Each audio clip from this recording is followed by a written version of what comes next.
नमस्कार, स्वागत है आप सभी का हमारे इस खास कार्यक्रम में। मैं हूं आपके साथ आरेंद्र। काले धन पर मोदी सरकार के फैसले के बाद किस प्रकार से देश की अर्थव्यवस्था पर असर पड़ रहा है और लोगों को पेश आ रही छोटी मोटी दिक्कतों के आखिर क्या है उपाय, इस प्रकार के तमाम सवालों के जवाब लेकर हम हर रोज आपके साथ इस समय डीडी न्यूज पे जुड़ते हैं। और इसी कड़ी में आज हम बात करेंगे नोटबंदी का रियल एस्टेट सेक्टर पर क्या पड़ेगा असर, साथ ही सोने की खरीद जैसे जो काम किए जा रहे हैं इस बीच में उस दिशा में किस प्रकार का असर पड़ने वाला है। क्योंकि बड़े तौर पे कहा जाता है कि काले धन की पार करने की जो सबसे मुफीद जगह है उनमें रियल एस्टेट और उसके अलावा बुलियन मार्केट जैसी जगहों की जिक्र किया जाता है। तो आज इसी मुद्दे पे बात करेंगे, तमाम सवालों के जवाब खोजने की कोशिश करेंगे कि आखिर जो लोग पहले इस प्रकार के कामों में रहे हैं और अभी इस बीच हड़बड़ाहट में इस प्रकार के कामों को कर रहे हैं, आखिर किस प्रकार से उन पर पड़ सकता है असर। तो वहीं सरकार के नोटबंदी के फैसले से जहां जाली नोट, भ्रष्टाचार और आतंकवाद के वित्त पोषण पर रोक लगेगी, तो वहीं रियल एस्टेट में भी काला धन के मायाजाल से मुक्ति दिलाने की कारगर साबित हो सकती है।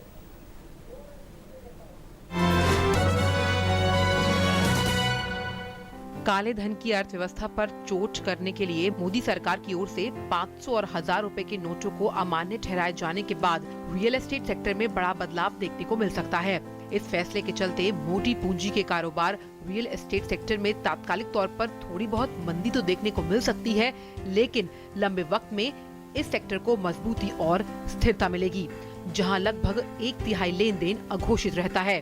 प्रॉपर्टी सेक्टर में स्थिरता की उम्मीद इसलिए भी लगाई जा रही है क्योंकि मोदी सरकार ने real estate regulation act, GST, बेनामी ट्रांजैक्शन रोकथाम संशोधन एक्ट और एफडीआई से संबंधित सुधारों पर भी काम किया है। इन्हीं सुधारों के चलते विदेशी निवेशक पहले ही भारतीय रियल एस्टेट सेक्टर में बड़ा दांव लगाने लगे हैं। 500 और 1000 रुपए के नोट बंद होने से छोटे शहरों में आने वाले दिनों में जमीनों के रेट कम हो सकते हैं। इन शहरों में जो प्राइवेट जमीनें हैं उनकी कीमत में 25% की कमी आ सकती है। नोटबंदी होने से रियल एस्टेट में जो काला धन लगा हुआ है वो पूरी तरह से खत्म होने की उम्मीद है। वहीं आने वाले समय में सर्कल रेट में भी गिरावट आएगी। बैंक में जमा हो रहे पैसे से लिक्विडिटी बढ़ेगी और आगे चलकर इसे बैंक होम लोन की ब्याज दर कम करने में इस्तेमाल कर पाएंगे। सबसे ज्यादा फायदा इस फैसले से प्राइमरी बायर को होगा, यानी वो खरीदार जो बिल्डर से घर खरीदता है, अपने रहने के लिए उसे लाभ होगा। जमीन की कीमतें कम होने से मकान की कीमतों पर भी असर पड़ेगा, इसके दाम भी कम होंगे।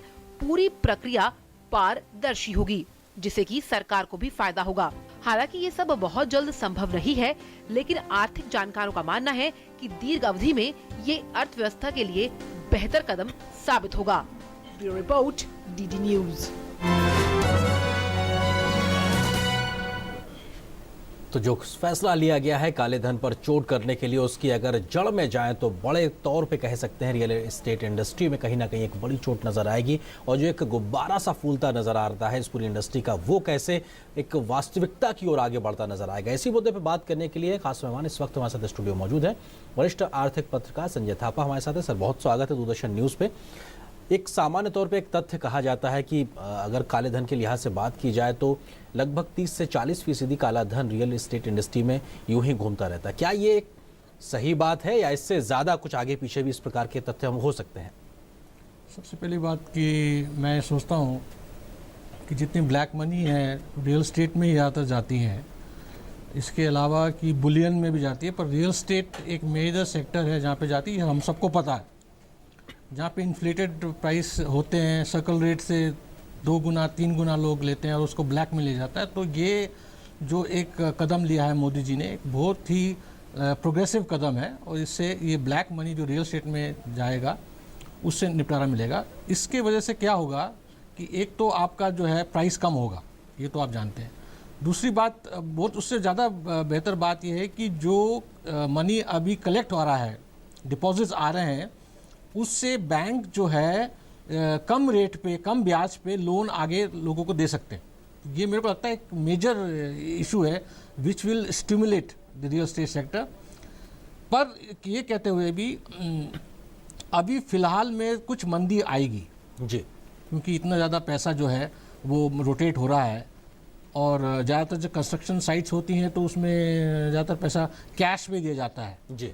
मैं उसकी बात कर रहा हूँ, मैं बाइंग की बात नहीं कर रहा हूँ। मैं कर रहा हूँ जो सेक्टर को आप लेबर को पैसे देते हैं, इनपुट्स को पैसे देते हैं, सीमेंट को पैसे देते हैं, तो तो वो जो है कैश में डीलिंग ज़्यादातर होती हैं, ट्रक्स आते हैं, तो उससे मंदी थोड़ी बहुत आएगी बीच में, सेक्टर के जो रियल एस्टेट का ग्रोथ है जी, उसमें मंदी आएगी, पर लॉन्ग टर्म अगर देखें तो ये बहुत अच्छा हुआ है और रियल ग्रोथ, सेक्टर का रियल ग्रोथ बहुत अच्छा होने वाला है आगे। आपको लगता है कि ये जो फैसला लिया गया है इसके शॉर्ट टर्म क्या इफेक्ट होंगे, मिड टर्म या लॉन्ग टर्म के लिहाज से, क्योंकि जो तात्कालिक तौर से जिस बात का जिक्र आप कर रहे हैं तो कहीं ना कहीं थोड़ा सा एक सुस्त रफ्तार देखने को मिल रही है। अभी अगर लोग बाजार में जा रहे हैं खरीदने के लिए तो अभी जो बेचने वाले लोग हैं वो कहते हैं थोड़ा ठहर जाइए, क्योंकि शायद उन्होंने ब्लैक मनी के साथ में ज़्यादा एक तरीके से पार करके रखा हुआ है।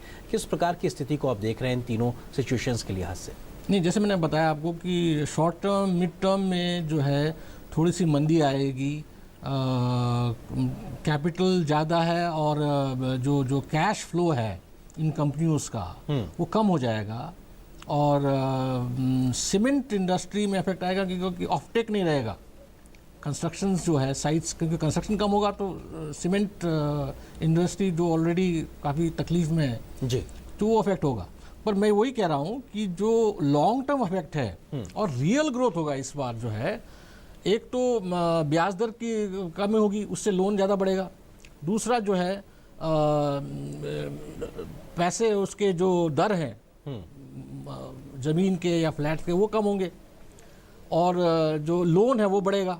तो ये लॉन्ग टर्म अगर देखें तो बहुत ही बेहतरीन कदम, इस कदम से बेहतरीन प्रोडक्टिविटी आएगी इस सेक्टर में। आपको लगता है कि क्या काले धन का एक बड़ी तरीके से इसमें इस्तेमाल होने के चलते एक आर्टिफिशियल हाइक हमने रेट्स में हमेशा देखने को मिली है, वो एक बड़ा कारण था? अब जो रियल बायर्स होंगे आने वाले समय के लिहाज से कम उनके लिए ये जो फैसला है बहुत मुफीद है, वो सोच सकते हैं, क्योंकि आने वाले समय में जो आप होम लोन दरों का कम होने का जिक्र कर रहे हैं, साथ साथ मकानों के भी सस्ते होने की पूरी संभावना है।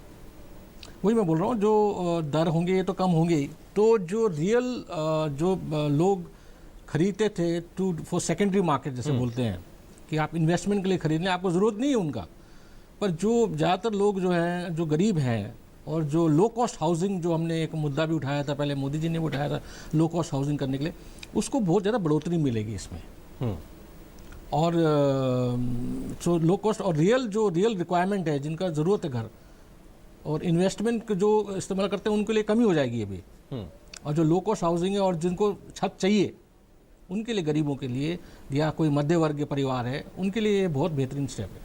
2008 में अगर आर्थिक मंदी के लिहाज से बात की जाए तो उसके बड़े एक तरीके से कारणों में से एक कारण ये भी गिना जाता है कि इस प्रकार से न सिर्फ बैंकिंग सेक्टर यूरोपियन कंट्रीज़ में उस प्रकार की चीज़ें देखने को मिली थी, रियल एस्टेट इंडस्ट्री में भी एक उसका जो गुब्बारा था बहुत ज़्यादा फूल गया था। हिंदुस्तान में भी कुछ इस प्रकार की एक तरीके से स्थिति देखने को मिली जिसका हम लोग जिक्र करें। आपको लगता है कि उस स्थिति के आने से पहले ही इस प्रकार के लिए हुए कदम से एक वास्तविक स्थिति के आ जाने से, जो रियलिस्टिक सिचुएशन होगी उसके आ जाने से, इस प्रकार के किसी भी स्थिति के पैदा होने से पहले ही ये कदम काफ़ी कुछ कारगर साबित नजर आएगा, जिस प्रकार की 2008 में हमने घटनाक्रम देखा था? नहीं, 2008 का जो घटनाक्रम है वो बेसिकली यूएस में था और यूएस में था वो मॉर्टगेज था। मॉर्टगेज मतलब आप जो घर, आप उसको घर को आप गिरवी रख के पैसे इस्तेमाल कर रहे थे, वो बबल था वो जी। तो इस समय तो ऐसा नहीं है ना, हमारा जो कंडीशन अभी है वो वैसा नहीं है। उसमें जो था आप घर को गिरवी करके, तो एक बाय एक जितने वो बैंक्स थे वो एक दूसरे के ऊपर गिरवी करके तो एक बबल बन गया था। एक ऐसी सिचुएशन ना हिंदुस्तान की इकोनॉमी में ना आने पाती, उससे पहले ही एक प्रकार से रियलिस्टिक कदम लिया जा सके। इस प्रकार का फैसला कम से कम इस दिशा में भी फायदेमंद होगा।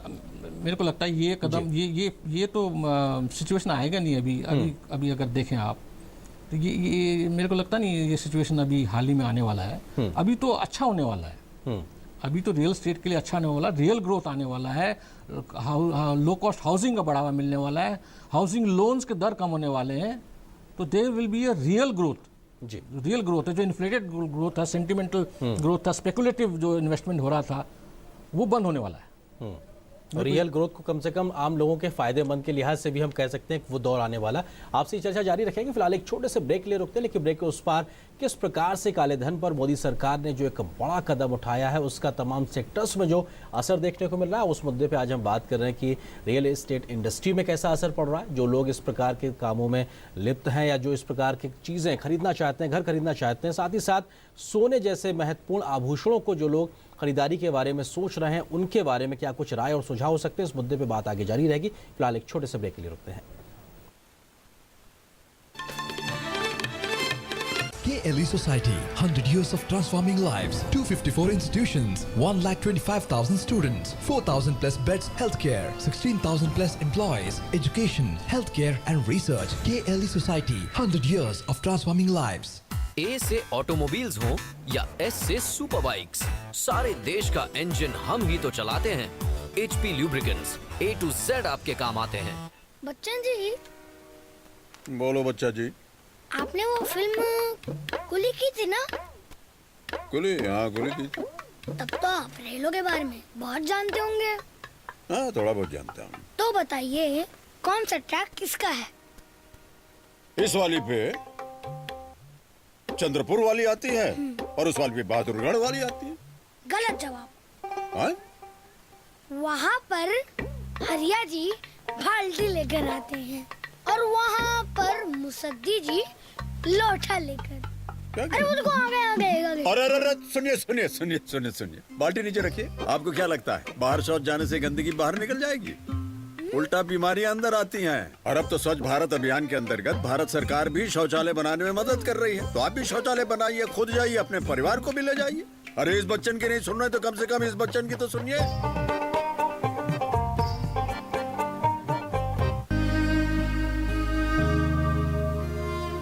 क्या बात है राशिद, फर्स्ट डिवीजन में पोस्ट ग्रेजुएशन करने के बाद भी तुम उदास हो? लेकिन सर वो सोच रहे होगे कि खर्चा कहाँ से आएगा? हाँ, चिंता मत करो, क्योंकि अब तुम्हारे साथ है मौलाना आजाद नेशनल फेलोशिप हमारे लिए सर? हाँ तुम्हारे लिए, और अल्पसंख्यक समुदाय के उन स्टूडेंट्स के लिए जिनकी सालाना पारिवारिक आय 2.5 लाख रुपए से कम है और जिन्होंने किसी भी सरकारी विश्वविद्यालय से जूनियर रिसर्च फेलोशिप या एमफिल के लिए आवेदन दिया है। मदद हमारी, मंजिल आपकी।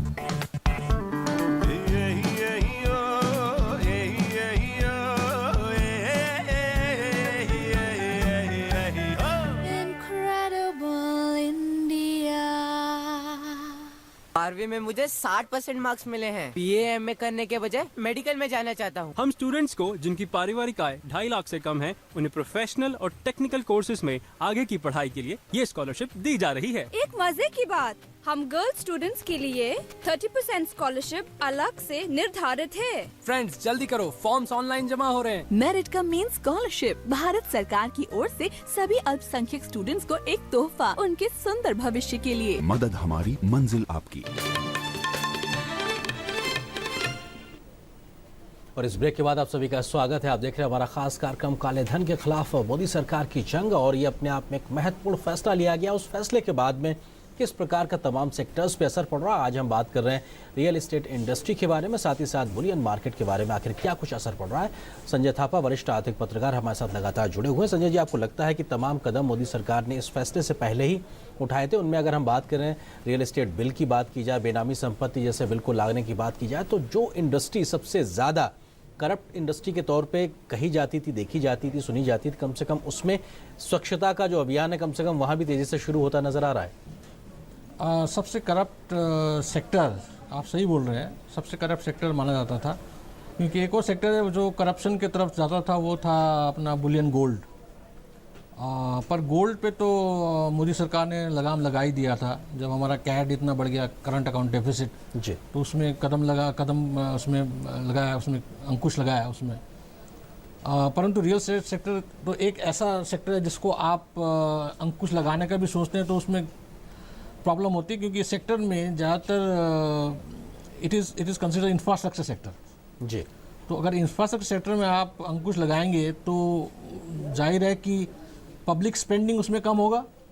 पब्लिक स्पेंडिंग कम होगा तो गवर्नमेंट के जो पैसे हैं, इन्वेस्टमेंट है, वो कम होगा, जिससे जो डाउन द लाइन जो लिक्विडिटी जाती है वो कम हो जाता है। तो एक आर्थिक स्तर पर, एक जनरलाइज्ड तौर पे एक इकोनॉमी के लिए थोड़ा कष्ट रहता है। पर गोल्ड इसमें जी एक ऐसा है, और आपको पता है सोने का जो कंजम्पशन है वर्ल्ड में इंडिया का सबसे ज़्यादा है, सबसे लार्जेस्ट है। तो gold import can be curved. So gold import को कर्ब किया जा सकता है, जो कि बेसिकली इज़ अनप्रोडक्टिव एसेट्स, क्योंकि लोग ज़्यादातर गोल्ड, इंडियंस गोल्ड लेकर उसको घर पे ही रखते हैं, उसको नेशनल इकोनॉमी में उसका सर्कुलेशन नहीं है, तो उसको एज एन एसेट उसको यूज़ नहीं कर पाते। इस फैसले के बाद में एक बड़ा वर्ग है जो सामान्य तौर पे इस बात को कहा जा रहा है कि ठीक है साहब, आपके पास अगर काला धन आपने छुपा के रखा हुआ तो सोना खरीद लीजिए, वो कर लीजिए। कई लोगों ने इस प्रकार के काम किए भी, क्योंकि 8 तारीख को जब ये फैसला हुआ उसके बाद ही देखा गया कि साहब रात भर कई जगहों पर सोने की दुकानें खुली रहीं, इस पर अंकुश भी लगाया गया, लेकिन इस प्रकार की चीज़ें भी देखी। आपको लगता है क्या इस फैसले के बाद में क्या आसान होगा कि लोग सोना खरीद सकें, या जो लोग बेच रहे हैं अगर वो इस प्रकार के कामों को बढ़ावा दे रहे हैं तो उन पर किस प्रकार की आने वाले समय में समस्या हो सकती है? नहीं, बिल्कुल ये तो समस्या, और ये अपने economic affair secretary Shaktikanta Das ji ने बताया ही है कि जो 8 तारीख को जो स्पेकुलेटिव इन्वेस्टमेंट हुए हैं तो उसको उस पर अंकुश लगेगा, उस पर एक निगाह रहेगी इनकम टैक्स डिपार्टमेंट का जी। और जितना भी ट्रांजैक्शन हुआ है और तो उस पर अगर आप उसको कन्वर्ट कर रहे हैं ब्लैक मनी में सोना खरीद कर, तो उस पर एक निगाह रहेगी इनकम टैक्स की। तो उस पर तो मेरे को लगता है कि वो फाइनली तो ट्रैक डाउन हो ही जाएगा, उससे कोई फ़ायदा नहीं है। उससे स्पेकुलेटिव एक मोमेंटम लोगों के पास एक घबराहट सी रहती है, और ये जो रूमर्स फैलता है उसकी वजह से रात भर वो इतना सेल रहा गोल्ड का कि वो 70,000 तक मैंने सुना, 70,000 पर 10 ग्राम्स तक पहुंच गया था सोने का वैल्यू। जी, हालांकि ये अपने आप में सुनी सुनाई बातें हैं, लेकिन आपको लगता है कि जिस प्रकार से सरकार ने तमाम ऐसे ज्वेलर्स, कम से कम सैकड़ों हज़ारों की संख्या में उनकी डिटेल रिपोर्ट्स की मंगाई है, जो लोग इस प्रकार के कामों करते हैं, कम से कम सरकार को लग रहा है कि सरकार हर वो संभावित तरीका जिससे कोशिश की जा रही है बचने बचाने की, उस पर भी सख्ती करती नजर आ रही है? नहीं, बिल्कुल सोना, जैसे मैंने बोला, गोल्ड इंपोर्ट्स वो ऑलरेडी उसको तो सरकार ने निगाह पे रखी थी, क्योंकि हमारा करंट अकाउंट डेफिसिट सोने की वजह से, सोने के इंपोर्ट की वजह से इतना बढ़ गया था जी। तो जब से ये मेरे ख्याल से 3-4 महीने के पहले मेरे ख्याल से जून जुलाई की तरफ कुछ कदम उठाए थे जी, तो उसकी वजह से सोने का इंपोर्ट कम हुआ है और उसमें अंकुश लगाया, और 1 लाख रुपए तक आप सोना उससे ज़्यादा खरीदो तो आपको पैन दिखाना पड़ता है, और वो पूरी आईटी के इनकम टैक्स डिपार्टमेंट के निगाह में आ जाती है जी। अगर पूरी ज्वेलर्स इंडस्ट्री के लिहाज से अगर बात की जाए तो आपको लगता है कि क्या कुछ बड़े बदलाव आने वाले समय में हम देखने को मिल सकते हैं, क्योंकि जहां कैशलेस ट्रांजैक्शंस की बात की जा रही है, वहीं इस प्रकार की चीज़ों पे भी सख्ती की जा रही है कि साहब अगर आप इस सीमा से ज़्यादा अगर सोना या आभूषण खरीदते हैं तो आपको कम से कम पैन नंबर्स देना होगा, एक सीलिंग की भी बात की जा रही है, अपनी डिटेल्स देना होगा। क्या एक बड़े बदलाव की ओर पूरी इंडस्ट्री बढ़ती नज़र आ रही है? नहीं, मेरे को सबसे अच्छी बात यह है कि गोल्ड मोनेटाइजेशन जो स्कीम है गवर्नमेंट का, सोना एक उसे बोलते हैं कि आर्थिक एक एसेट है जो सिर्फ हिंदुस्तानियों को नहीं, बाकी पूरे विदेश में भी सभी को सोने में विश्वास रहता है, तो सोने का जो मोह है वो रहता है। पर डिमोनेटाइजेशन स्कीम, एक demonetisation of the monetisation of gold जो सरकार ने उतारा था, उससे आप गोल्ड को रखिए, आरबीआई में रखिए, और उसमें आप ब्याज भी पाए और उसको सुरक्षित भी रहेगा। तो वो स्कीम बहुत मदद करेगा इस मुद्दे पर।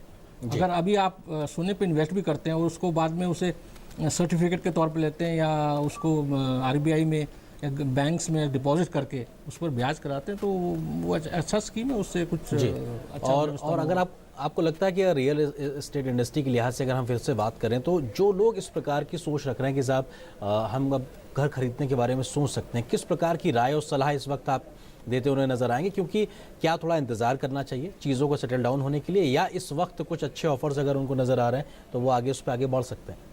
नहीं, मेरा जैसे मैंने आपको बताया कि ये एक महत्वपूर्ण कदम है, और इस सेक्टर में मेरे को लगता है कुछ दिन और इंतज़ार करें, जिसके बाद ये प्राइसेस तो घटेंगे ही, उसके साथ आपके जो लोन्स, हाउसिंग लोन्स हैं, उसके ब्याज दर भी कम होंगे, क्योंकि अभी बैंक्स के पास बहुत ज़्यादा कैपिटल आ चुका है और उसको वो डिसबर्स भी करने वाले हैं।